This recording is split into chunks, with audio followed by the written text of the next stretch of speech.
শ্রীলঙ্কার সিলন চা শিল্পের বড় বাজারগুলোর একটি মধ্যপ্রাচ্য।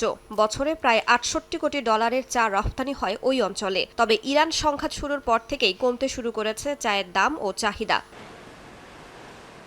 গেল মার্চে দেশটির চা রপ্তানি আগের বছরের তুলনায় ১৭% বেশি কমে দাঁড়িয়েছে প্রায় ১১,৪৭ কোটি ডলারে। সবচেয়ে বড় ধাক্কা লেগেছে ইরানের বাজার থেকে, যেখানে চায়ের চাহিদা প্রায় পুরোপুরি বন্ধ হয়ে গেছে বলে জানান সিলন টি ট্রেডার্স অ্যাসোসিয়েশনের চেয়ারম্যান।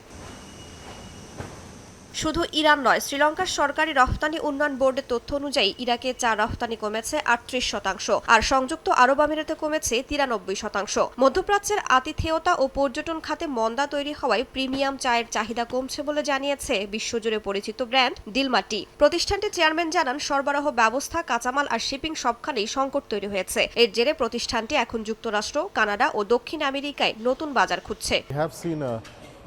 আমরা এখন তাৎক্ষণিকভাবে বিকল্প সরবরাহ ব্যবস্থার দিকে নজর দিচ্ছি। কাঁচামালের উৎসগুলো পুনর্বিবেচনা করছি এবং কিভাবে আমাদের ইনভেন্টরি আরও দক্ষভাবে পরিচালনা করা যায় সেটাও খতিয়ে দেখছি।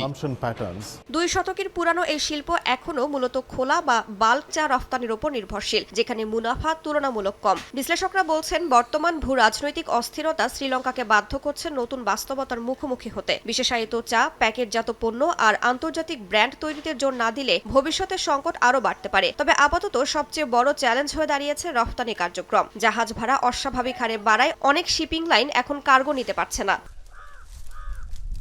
এই সংকটের প্রভাব সবচেয়ে বেশি অনুভব করছেন পাহাড়ি চা বাগানের শ্রমিকরা। যুদ্ধের কারণে গ্যাসের দাম বেড়েছে, আমাদের পক্ষে তা বহন করা কঠিন হয়ে পড়েছে। নিত্যপণ্যের দামও বেড়ে গেছে। আগে যেসব জিনিস কিনতে পারতাম এখন সেগুলো কেনা কঠিন হয়ে পড়ছে। ইরান সংঘাত শ্রীলঙ্কার চা বাগানের শ্রমিক পরিবারগুলোর দৈনন্দিন জীবন বদলে দিয়েছে। রাইসা জান্নাত, সময় সংবাদ।